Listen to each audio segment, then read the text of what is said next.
So I just recently been diagnosed with prostate cancer, and hearing those words being spoken from a health professional when you had no idea that that was going to be what you were hearing is definitely something that will kind of rattle your cage, if you will.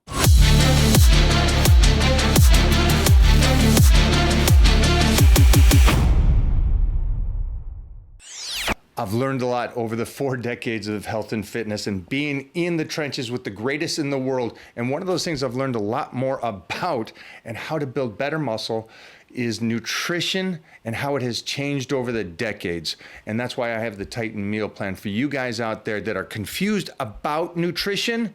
I'm going to set you straight. Get a hold of me today. The link will be in the comments down below for you guys. Everybody, get over to the Titan meal plan, and I'll see you in the Titan crew where I will fine tune any difficulties that you're having. All right, today we have my dear friend and Titan's godfather, Clark Bartram, back with us, showing the pipes, representing the Titan crew shirt, and he's going to talk to us about his biggest challenge to date in his life. I think this is something for all of you to watch and definitely take notes on this one. Here we go.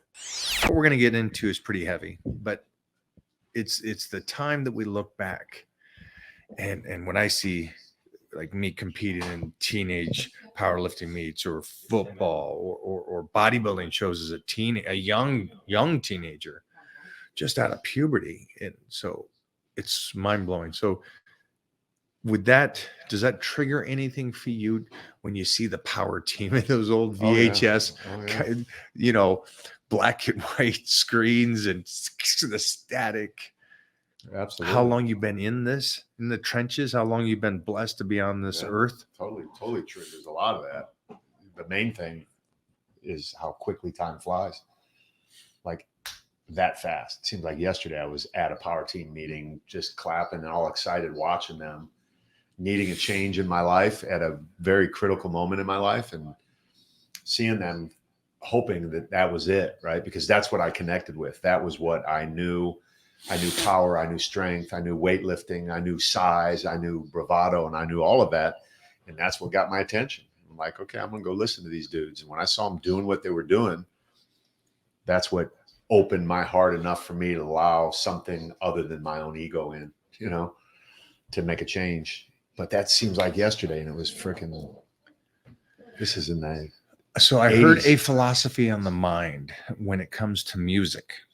It says the reason why you like that music for possibly for you too, but for the 80s, is because that was during a time that I was in, junior high school and high school and growing up, and good times, good memories. And when you hear the music subconsciously, it goes back to that time. Oh yeah. And so when you see videos like that, it goes back to that time. And then there's that whole road that you've traveled, this Kung Fu series of decades of time. And Think now about you're this here. In relation to music. I saw this there's a water place on the 78 freeway. I pass by it every day on the way home. It said 3 minutes of music equals a lifetime of memories. Think about it. A song usually lasts around 3 minutes, but it will, like you said, instantly teleport you back to a time and a place and a feeling and a smell even. You're like, I can smell the 1972 Barracuda that I was in when we were listening to Rod Stewart on an 8-track tape player singing the song "The First Cut is the Deepest." Like, that's an actual memory that I just went to, and it is imprinted in my mind. And that's 3 minutes of music that has a lifetime of memories. Was that an 8-track? 8-track. Okay, it's an 8-track. We'll Yeah. throw the clip in there because 99% of the people won't even know what an 8-track is. And if you had an 8-track, you needed a pack of matches too, because typically the 8-track wouldn't track properly.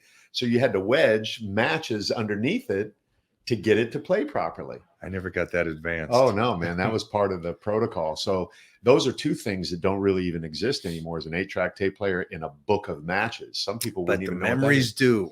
The memories do. And I was with Joe Holbein. We were in front of Cleo's Ice Cream. We were in his 1972 Forest Green Barracuda, and we were listening to that song. And I remember exactly where we were turning this corner. And it's that moment that sticks in my mind and it will be there forever. Now, I just saw that guy, Joe Holbein, 40 years later plus, and he's old and he's broken down from an accident he had back then. And it's just crazy because it goes so quickly and people just don't understand it. When we're trying to talk to a kid and we're saying, hey, listen, man, yeah, you don't need to rush it or you don't need to do this or that, they just can't wrap their head around the privilege of the additional decades of experience that we have giving them that information. You know, it's mind boggling. That's why we get so frustrated with people when they don't listen, I think. So we were working on a post yesterday, and just before I just jump over this, the whole way the mind works and the memories and music and all that is incredible. And I'm glad we touched base on it because we have been friends since decades ago, and we're at a whole new chapter. And for me, like I said to you this morning, I think this next chapter of your life and what you're going to deal with now is probably, in my opinion, the greatest thing that you're going to conquer in your lifetime. And you've done, holy cow, I talk about you've completely dominated the health and fitness world for decades. You've done TV shows on TV, lead TV shows, and you've done movies, you've done all this stuff. And how am I got the right to say what you're going to move forward through on this next chapter is even greater than all that? Because that sounds pretty freaking awesome. And that's life, isn't it? Life is just the moments that you compete, the stuff on TV, the covers of magazines, the stories, the people you move. Or is it more than that? Yeah, I mean, you just saying what you said almost brought tears to my eyes because the reality of what it is that I'm facing, which we'll talk about here in a second and reveal to your listeners, I see it as an opportunity. And I do see it as one of the biggest competitions and one of the biggest challenges that I've entered into in my life. And I'm prepared for it. I'm ready. I'm excited by it in a weird way. But my feelings ebb and flow with it because when I don't think about it, it doesn't exist. But when I have a conversation like this, the reality of it, I realized my life has changed. I realized that I'm no longer living the exact same way that I was. I thought really coming up on my 60th birthday here in a few days, I thought I was going to be sliding into 60, just ripped and jacked, talking trash about how I can boost my testosterone naturally and all that sort of stuff when there's a much bigger, more nefarious thing lurking in the background. I agree that there is something more important, but you are sliding into your 60 looking jacked with high testosterone naturally, and the looks, the dimples, and the crystal blue eyes. This Batman character does still sit in front of me, but this chapter is going to be a dogfight. Yeah. Can you go into telling me? Even though we've had so many years and decades together, tell the world what you are going to go into a fight with next. Yeah. So I could tell the story leading into it, or I could just say what it is and then tell the story leading into it, because I think the story leading into it's really important for men to hear. This is you. Yeah. This is, I want to hear you let them know how you want to let them know. So I just recently been diagnosed with prostate cancer, and hearing those words being spoken from a health professional when you had no idea that that was going to be what you were hearing is definitely something that will kind of rattle your cage, if you will. So with that being said, I was heading to the gym. I was just going to the gym like any other day. I was sitting in the parking lot. I get a call from my guy who does my blood work. And I was on my phone listening to the speaker, and we're going through all of everything. And he said, man, your testosterone is like 785, man, you're killing it there. So that's where my mind was. I was just thinking about my testosterone and how I was going to go on the internet and brag that I can boost it naturally, even though everyone thinks it's not possible, blah, blah. That's not the point. The point is the next thing he said, dude, your PSA is elevated. You might want to get that checked. So I looked at it. It was 9.8. You should be at 0.5, if anything. There should be no indication of prostate-specific antigen in your blood relating to whether or not you have a healthy prostate. And I had no physical signs of that. It's not like I was getting up every night peeing 5 times a day or any of those sorts of things that men would have if they have an enlarged prostate. So I looked at it and I didn't think much of it. I thought, okay, I'll go to my doctor and see what he says. So I go through the typical route and it takes a while. I finally get into my doctor and he said, do you mind if I do a prostate exam? I'm like, well, that's why I'm here, right? That's your job. I'm not going to say it's something stupid like, no, you're not sticking your finger in my butt. That's gay or something dumb like that, because that's what men say. And I bent over, but I was joking a little bit, in all honesty, because I had my phone out. Everything is content to us now. Every part of our life is content. And this is going to be the best content that I've ever created. So I had my phone out and he didn't know it, but I had it face up on the bench and I'm leaning over while he's sticking his finger in there, checking my prostate. And you can hear him in the video say, because it's a reel on my Instagram account, he goes, yeah, I feel something a little off on the right side. Let's get another level of check. Let's have an MRI done. So I finish, I end the video, I go, I have a reel made, and I don't even think twice about it because I'm Clark Bartram. I'm fit, I'm healthy, I'm active, I'm strong, I'm confident. I'm all of these things that I wouldn't personally associate with cancer. So we go to do the MRI and the insurance turns it down. So I push back to my doctor. I'm like, hey, they turned down my MRI. He's like, man, that's not good. I'm like, yeah, you requested it. Why would the insurance turn it down? So we push back. And that's a lesson here. If your insurance turns something down, push back. It's up to you to take control of your health. So we push back. We got it done. So I go in, I get the scan done, comes back, and there's something called a PIRAD score. So let's say it's out of 1 to 10. I was an 8 out of 10 on the PIRAD score. So I'm having a Zoom call with my doctor. And he's like, I'm guessing you don't want anything more than 1. Right. Yeah. You want it to be the lower, the better. So he said, yeah, there's probably an 85 to 90% chance that you have cancer. And by the looks of it on this PIRAD score, it doesn't look all that promising. He said, unless you're an anomaly, you have cancer. I said, have you seen me? I'm an anomaly. I'm 60 years old. I'm fit. I'm ripped. I'm jacked. I was putting everything on that, right? I wasn't understanding that cancer is no respecter of persons. Cancer can come and get anyone. It doesn't matter who you are, fit or otherwise. And the reality is 1 out of 7 men are going to get prostate cancer at some point. So at 60, they said, okay, we have to do something because you're going to live another 30 years, most likely, especially the way you look. So we have to do something about this. I said, what next? So I went and get a biopsy. So you have different types of biopsies that you can do. You can do a random biopsy where they just go in and shoot needles into your prostate randomly, not knowing, or you could do a guided MRI guided biopsy where they look at it and directly hit where the tumor is. So once again, I took my care into my control because I was educating myself and I knew about an MRI guided biopsy when I wouldn't have known if I hadn't talked to people already, being proactive about, okay, I need to shift my energy from boosting testosterone and being fit to handling this thing and handling it as Where's the educated as mindset possible. at this point? Mindset is great. I'm fine. Okay. You know, Anita's crying. She's freaking out. And everyone's like, oh my God, you have cancer. I'm like, it's survivable. You know, a lot of men get it. And I think the mindset is the key. I believe the mindset oftentimes is what gets you cancer, and the mindset is what can get you out of cancer. And we can talk about that later. That's a very touchy subject, I know. But anyway, so my doctor knew where the tumor was. So he's like, I know where to go in with a biopsy. So they do 12 core samples. So you're laying there in the fetal position, and they take this really just basic, it looks like a toy that Titan would have. It's just this long piece of plastic. But inside this piece of plastic is a long metal rod that's hollow in the middle that when they click it, and it sounds just like a toy gun, click, and it shoots after they insert it into your butt, click, it goes, shoots right in to your prostate, and that open tube gathers a piece of a core sample, just like you would down into the earth searching for gold or something like that.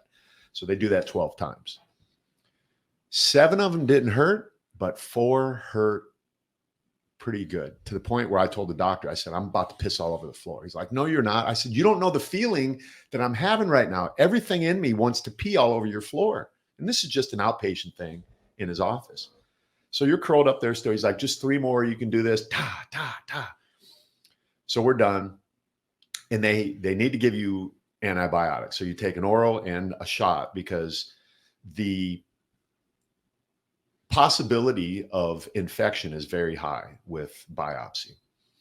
So you get the 12 core samples. So I stand up, my butt's bleeding.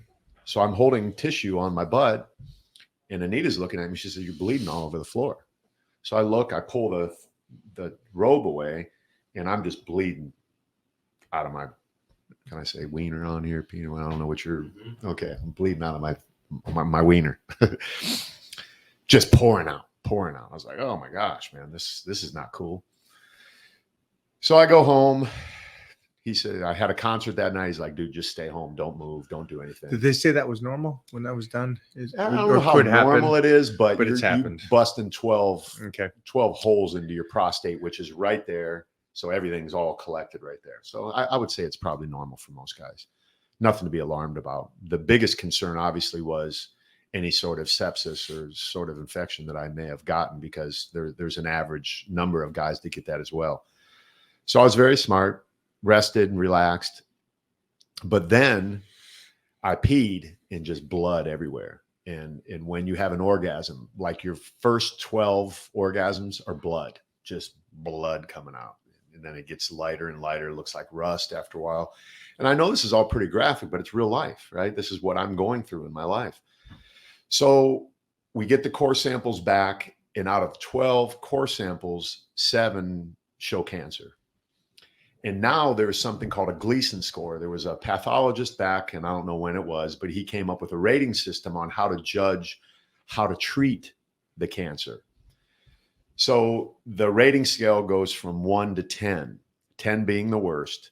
6 and below is something that you can just watch your cancer. You don't need to do any treatment, no radiation, none of what you would normally do. You're just in what they call observation mode. So every 12 months, you go in and get your PSA checked. As long as it's not going up, you can live with it, because it's a benign tumor in most cases if it's a 6 or below. Mine were all 7s. 6 of them were 3 plus 4, meaning the grade of the cancer was graded at a 3, the majority of them in that core sample. But one of the core samples was a 4 plus 3, which is a little bit more concerning. So they treat the worst part of the cancer in you, not the least part, right? Because there's a chance of that spreading throughout the rest of the body. So if that then is the case, you need to take the testing to the next level, which is a PSMA PET scan, which most insurance companies won't pay for because they're not cheap. They cost money. So you have to push back. So I had to push back twice to my insurance company to get them to pay for the PSMA PET scan. So you go in, and it's this gigantic thing, like if you've ever had an MRI, which, I had already done the MRI to find out the PIRAT score on the tumor. This one is to see if it's metastasized anywhere else in the body, because the chance of prostate, especially a 4 plus 3, anything higher than a 7, they're really rating as to whether or not it can spread through the body even more. So the chance of my 4 plus 3 spreading into the bones was a possibility. So they wanted to rule that out. Into the lymph nodes, they wanted to rule that out. So when I went there, had it done, just took a few minutes. Everyone was great. But when you go in, you're getting radioactive material put into your body so that it lights up, right? It will light up. So there's glucose in there, and there's a radioactive material that carries the glucose in to the cancer, and it attaches, and that will, and if there's any doctors and I'm explaining this wrong, get over yourself. It's all right. And I'm doing a good job, I know. So it'll light up and they'll tell you. So fortunately, there was no spread of any cancer with me. So then the next step for me was, okay, what do I do? And that was the question you asked me when I first got here. So what are you doing next? And that's what everybody wants to know. So there's 2 schools of thought here. You have allopathic medicine, which we know, the doctors in white coats with stethoscopes. And then you have natural medicine, the people who the doctors don't necessarily get along with, because typically it's on one side of the fence or the other. Can you not do both? I am doing both. Okay. So that answers that question there. Yeah. And that's what I want people to understand. So here's what is important. If 3 of us got prostate cancer, it would look differently in all 3 of us. And there would be different reasons that the 3 of us get it. And there would be different ways to treat it. So typically allopathic medicine, you burn, cut, or radiate it. So my options, if I go to a regular doctor, is a surgeon's going to want to cut it out because that's what he does or she does, and that's how they make their money.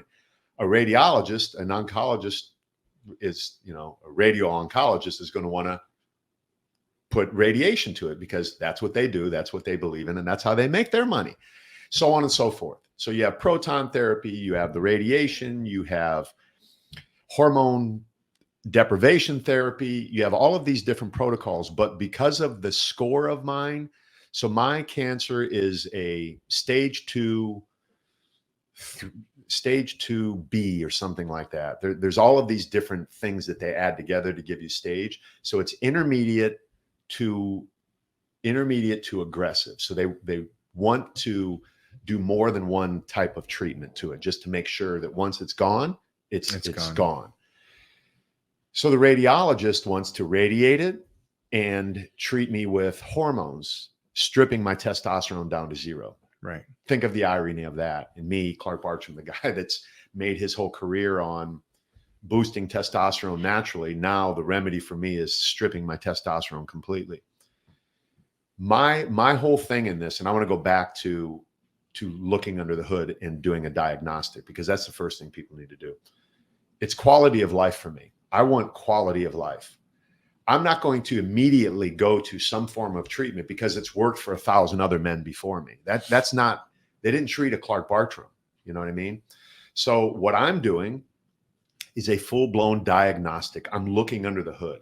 So if you went and took your car into the shop and your tires were flat, but they said, oh, we're going to change your battery because this helped the last guy that was here because his car wasn't running. You know what I mean? It doesn't make sense. You would do a diagnostic on a car to find out what the issue is. Maybe it's the battery. And maybe just it's the spark focus plug. on the and issue. Just focus on that issue.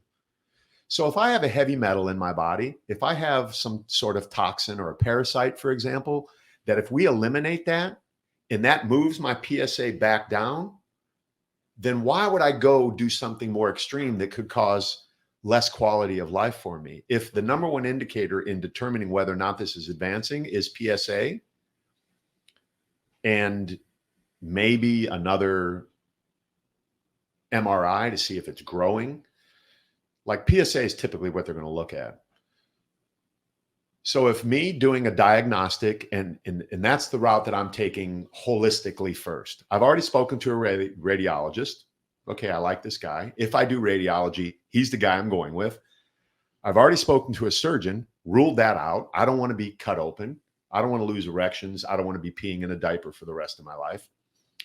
Those are some of the risks and complications there, because it depends on where your tumor is situated. Is it near the nerve that controls erection? If that's the case, there's a really good chance that you could lose that.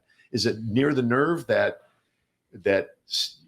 helps you control whether or not you pee yourself or not? That's a concern. And this is something that men need to think about. Blindly going in and getting treatment is not the way to go. So I've done probably 7 blood tests already, testing for different things, 4 different saliva tests. I've peed, I've pooped into jars and sent them in. I got somebody I trusted. I paid some money for that because it's worth it to me to invest into that first than just blindly going and saying, okay, doc, radiate me. Okay, doc, cut it out of me. Because what if there is a heavy metal? What if there is some poison in my body? What if there is some parasite that caused it and I cut it out, I burn it out, I radiate it out, but that thing is still in me that needed to be taken out? Maybe this is a way to expose something else that is a little bit more extreme. If you are confused about training, do not worry. That's what the Titan training plan is for. For you guys to subscribe to this plan, you also get the additional coaching from me in the Titan private group. Get in there today, and I cannot wait to start working with you and making your dreams come true. Let's get back to the show. Does each doctor tell you what they're suggesting? How does that play with you mentally? Because I'm assuming that the doctor that's the surgeon that says, let me cut it out. Hey, Clark, this is your best option to work with me and take out this. And then you go on over to the guy with radiation and go, Clark, got news for you. You don't need to cut it out, but what you do need to do is you got to do the radiation with me, and I'm the best call for your success here.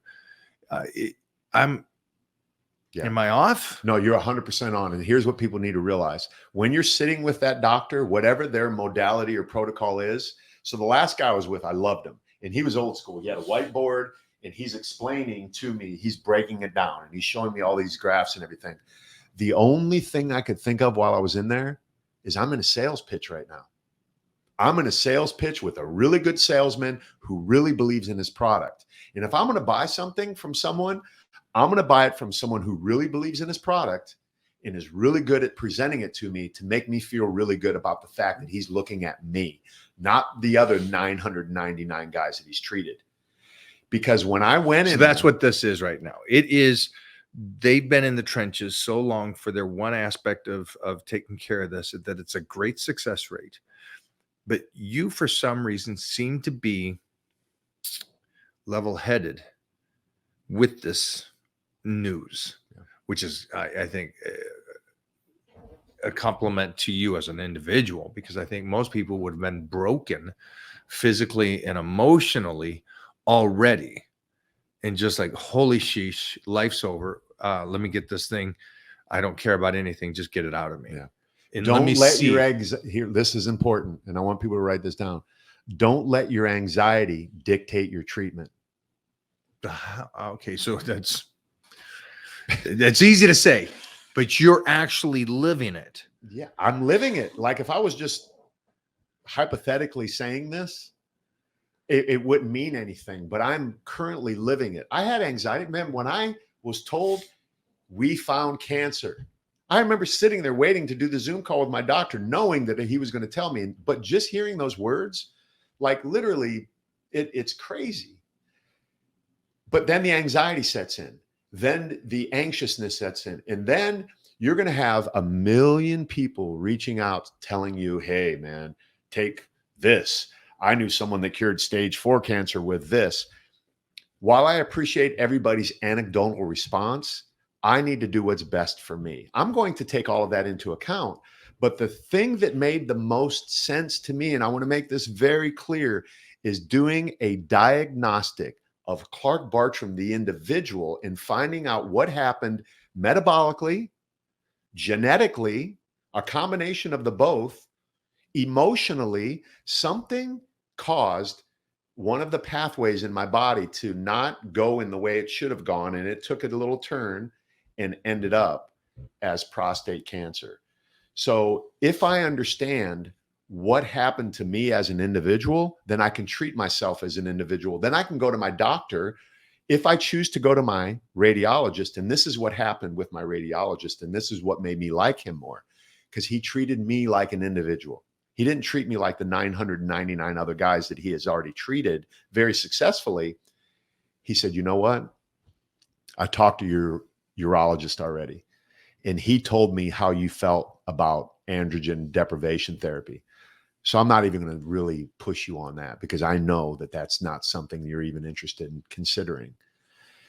So I sat there and I thought, this guy has just taken me into account. He's not pushing what he did with all of those other guys on me, because he knows this is how I make my living. I'm a fitness guy. How are you going to take testosterone down to 0 from a fitness guy and have him having hot flashes, not sleeping at night, going through menopause, basically, and still expect me to function at the level that I function? So I asked him, if I do, because you remember I said earlier that they want to do 2 different modes of treatment on me, one being radiation. And if I was a typical regular guy who didn't question the system, The other one being androgen deprivation therapy, giving me a shot or a pill. So I'm going to say something right now that's crazy. The shot that they would give me if I just blindly said yes is Lupron. It's the same shot that someone who is transgender is going from male to female. They would take Lupron shots to strip them of their testosterone so they can grow breasts, so they can become a woman. When someone is transitioning, they have to go to counseling for 2 years and have 2 psychologists to talk to them to make sure you're making a big decision here to strip yourself of your master male hormone, because we're going to take it from you and now you're going to no longer be a man. When a man has prostate cancer, he's expected to make that decision that takes 2 years otherwise for someone who's transitioning in 2 minutes. Because you're in a doctor's office literally for like 7 minutes, 12 minutes at the most because of insurance and the amount of people they have to go through. So they would present it to me. Clark, we're going to radiate you. We're going to give you 25 really light treatments, and we're going to give you 5 more intense treatments. Then we're going to hit you with some Lupron for a year. We're going to strip you down. Yeah, you're going to have some hot flashes. You're going to have this and that and the other thing. You ready to go? We can book you next week, man. I'm booked up. We got to get this going. It's life or death. So if you let your anxiety dictate your treatment, you might make a decision that is not conducive to your best life. So I'm not doing that. Let me ask you a question then. Where's the cap for this? It's bugging me. Is it? Don't worry. Here, hand it to me. We'll change. We'll change. I'll take that. You can take this little clicky here, buddy. I got a question for you. The point the doctors are trying to do, or their job here, is to go, listen, if we do give you the medication, yes, it is the shutdown of your testosterone to the point of where you don't have that issue anymore. But that's moving towards getting rid of the cancer. So, I mean, for the person that's doing transgender and the counseling in the 2 years, I kind of see that it's like, emotionally, are you doing this? You're still going to live either way. Right.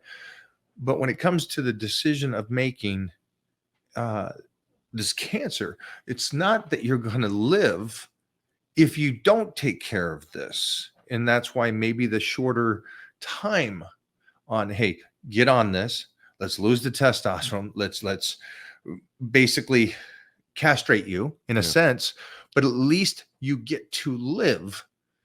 If I can do that and the radiation and get rid of the cancer, and we got Clark Bartram still here, a different Clark Bartram, but an alive Clark Bartram. Yeah.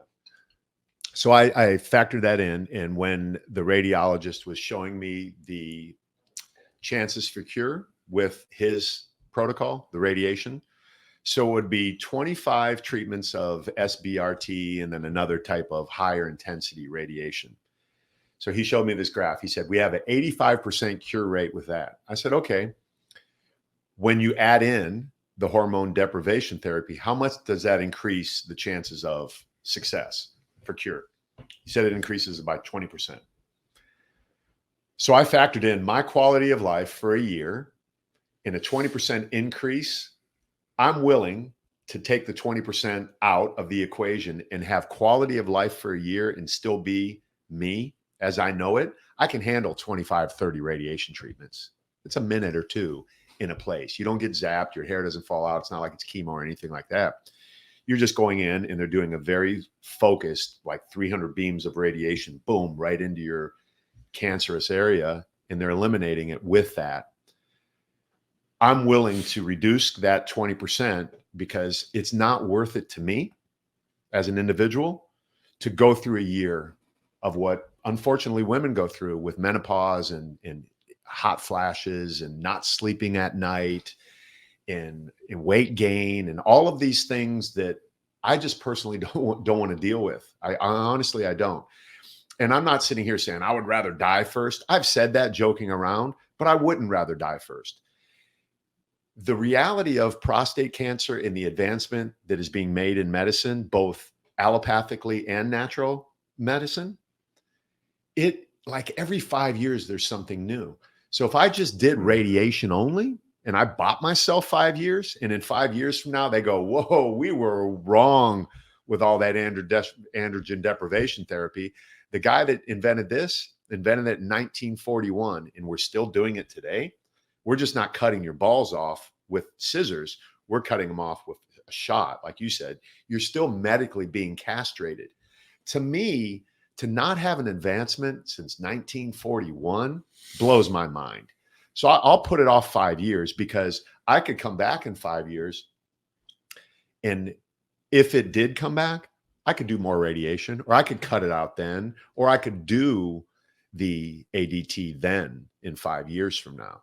But I'm not willing to do it right now, man. You're so level-headed going into this. You're so level-headed. You have to be. And that's why I'm not letting my again, I know, you have to be, but we say that about nutrition. At some point, you got to make a decision. At some point, it's so much easier with nutrition. It's so much easier with going, do you love your life or you do not? You know, go to the gym, train, get in shape, better quality of life. But you're living prostate cancer now. And you're going to start the treatments now. We're not out the other side of we're going into the tunnel. Yeah, we're just starting the tunnel here. And I'm sitting there as a friend going, I want to see some light. Yeah. If I'm going into this tunnel, I want to see some light at the end of the tunnel. And you're going in going, we're going to be good. Yeah. You know, as weird as this is going to sound to most people, I'm kind of excited about it in a really weird way. You like testing yourself. I have no choice now but to test myself. So all of this stuff that I've been teaching men for so long, mindset, this is the number one key in this, is going to be mindset. Meals, you know, I've shifted how I eat. I've always been kind of a Mediterranean, no carb. You've made fun of me forever for it, but it's working for me because I'm used to it now. Mona asked me, oh, do you get tired? I'm like, no, I've been eating this way for years, but I'm dialing it in even more. Movement. My doctor said, dude, I've never seen anyone like you in my office. I wish every guy came in here fit, because it would make my job so much easier. That's why we do what we do. People look at us and think that we only want to make money coaching guys. Yeah, we need to make money, right? The lights need to be turned on and all this sort of stuff. But we do it because we know it's our calling and our purpose. Now, my calling and my purpose, it just got elevated and widened. I have a bigger calling and a bigger purpose, and there are more men that I'm going to be able to affect because I've been given this opportunity called prostate cancer to now speak about something different. So more people are going to listen to me. You just stepped way out of the health and fitness world. I stepped way out of it. It's like you going, hey, I help guys over 50. All right, that's cool. You know, great. So do guys want to get, yeah, there's tons of guys, or at least, hey, cool. It's about the guys that want to get in shape after 50. But you just helped, or going to help, billions of men now at this stage going, hey, there's this guy who 60 years old said no to this treatment. I'll try these treatments and have a better approach, or a calmer mental approach, and a more mind strong approach going, I'm up for the fight. Let's tussle. Yeah. But the holy cow, man, it isn't a tussle with me on stage back in 1989 in a bodybuilding show. It's a tussle with cancer. Yeah. Holy sheesh. Yeah. You need to go into this educated, not just about what is going to happen, but on you and what you have done in your life. Because the reality is we're all sitting here a sum total of the last 10 years of our life. So something in the last 10 years of my life added up to equal a 4.3 on the Gleason score of prostate cancer. So if there was something that led me up to this, there's also something that could lead me back out of it. So if there were certain things that I was doing, then there are certain things I can stop doing. So with respect to what am I doing now? Like, that's what everyone wants to know. When's the treatment start? The treatment's already started with my mindset. Like, okay, we're going to do this. I'm going to help a lot of men. So I'm excited about it. I'm not down in the dumps. I have a couple bad days here and there. When it hits me, I'm like, oh God, I got freaking cancer, man. This is real. Because people will come to you with prostate cancer, and it's the same as someone saying you look good for your age. When someone says, oh, you look good for your age, I'm like, no, I look good, period. So when I say, oh, I just got diagnosed with cancer, they say, what kind? And then I say prostate, and they'll go, oh, prostate cancer. You're like, it's still cancer. You know what I mean? So the reality of that is kind of crazy. But the treatment has already started in the sense that my mindset is right. My meals are on point. I move every day. I'm moving more now because I'm like, I have a new mission and a new reason and desire. My community, people that love me are coming at me left and right. And then my integrity, right? Like I'm living with integrity of what I'm doing with intention and purpose. So I've already started taking supplements that have been referred to me by a trusted source. Now, everybody has their opinion. And that's another thing that's overwhelming too, is like everybody's going to hit you with their anecdotal thing of what works. But a buddy of mine reached out the other day, said, Clark, I got colon cancer. I'm like, oh, bro, I got this cancer. So we're just, and he has done his research. He's a doctor and he wants to take a natural route. So he's doing all, like I bought $300 worth of supplements that I'm taking every morning, like black pepper oil and sour sop and all of these different things that have shown. There's a great YouTube video. It's called Second Opinion. And it's about the kernels of not peaches, but plums, one of the fruits. But they proved in the 70s that it can help cure cancer. And they squashed all of the evidence about it. So anyway, I'm taking those kernels. If you eat too many of them, they can be poisonous. You can only eat 3. So I'm doing these supplements to help me. And then what I'm going to do every Monday, I'm going to check my PSA to see if, bless you, to see if any of those supplements are lowering my PSA at all. So if I see that, I'm like, okay, now I know that one of these supplements in the 7 that I just bought is doing something to lower testosterone. Parasites are another big one, right? Like deworming your body is huge. So you cool with us posting on this the supplementation you're taking? Yeah, if they're absolutely. really curious about that, because Yeah. I think that'd be a great note for them to at least read up on the actual supplements you're doing. Yeah. And you're okay with meeting later again as you're doing this process to kind of give them an update on how you're moving through this. Yeah, and for then sure. I know that we're going to keep track of you. It's crazy. We've been on a road together for a long time, kid. Yeah. From competing, seeing you raise kids, to me having one, to this stage. We ain't done with you yet. Yeah. This is a weird one to be at, but it's is equally as exciting as every other thing that we've done and seen each other do and appreciated each other doing. So this is just going to be another magazine cover on the wall and another thing to say, okay, here's an opportunity to prove the resilience of humanity and how strong we can be and how community is important and all of those sorts of things, man. Like right now, my thing's blowing up with people sending me messages and it's exciting. It's exciting, man. I wish it was something else. Yeah. But we say that, dude, I love you. I love you, man. And thanks for talking about this and letting everybody know, because you're so famous in the health and fitness world and everything that you've done. But I think this is going to be something that you're going to help so many more people on. With that being as you said, let go me through say it. what I'm Go. doing so people know if it's okay. Yeah. Yeah. So I've started a 501(c), a nonprofit organization. It's called Bend Over and Check It Like a Man. Okay. Yeah. All right. So my mission is to have every man in the United States of America test his PSA. I have my own blood test kit now, which I ship to the privacy of the home, self-addressed envelope, ship back. All they got to do is 6 drops of blood. I have my own facility in San Diego where we test the blood. That's where I personally go every Monday and get checked.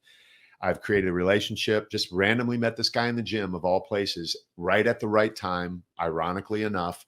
So I'm on a mission. I'm going to raise $500,000. I'm doing a crowdfunding campaign. Part of that money is going to go to pay some of this treatment that I'm doing. I've already spent like $20,000 on some of this treatment I'm doing to do the diagnostic.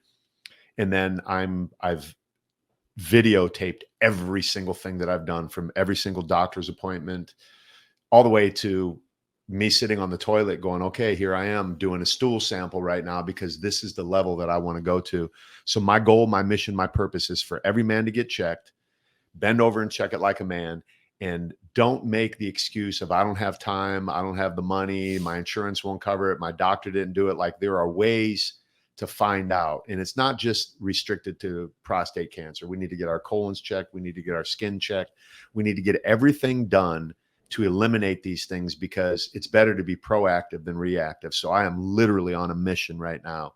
I am going to raise $500,000. So if there's anyone out there that wants to be a part of this, if cancer's touched you in any way, shape, or form, we'll have all of the information for you.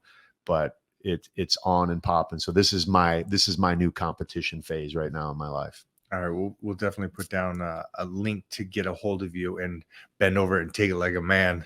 The charity. Yeah.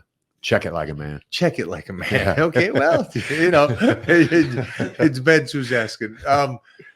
Love you, kid, man. Thanks for hanging out today. Absolutely. And again, I think one of the big points, I don't think we said it, but I would like to make it a point, is that even this morning when I was training and he was skipping out on the workout. So anyways, you said you feel great. Phenomenal. So it doesn't mean that, again, you don't know that you have it. No. You come in, you train, you're doing these ab workout in there, and you wouldn't assume something like this was going on. And that, for you guys at home, be diligent about a lot of this, because you don't know. And by the time you do find out, you do little gimmicks. Like I did this test. So somebody recommended this, and this is a test for people to do. And I have talked to numerous people now about this, and they spend the money to do this, and it doesn't work. That's good to know, because that's yeah, not. I was going to buy one of those things. Yeah, it's like, hey, do you this? This will tell you that if you do or don't and stuff. And so this is one of those things out there that I found was very much people are getting cancer or have cancer that do the test on here. So that was a disappointment on something like that at that level. That sucks. And like you said, you feel great. Everything's good. You went in, see a doctor, go in, do the actual blood work. And like you said, you have a way to do blood work now that you can ship it to them. Get a hold of this man, get a hold of Clark. And again, I hope you guys out there in the health and fitness world and everybody that loves Clark, reach out to him right now, touch base with him, and send some cheer. All right. I'll take it. Love you, bro.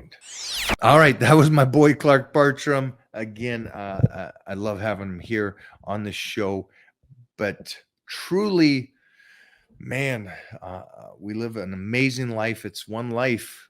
Live it to the fullest. And I hope you understand that that's what I see when I talk to him and I'm around him. He has a strong mindset, and it's one of the few reasons that you still see people that started so young in a business still live that later in life. And now that he is 60,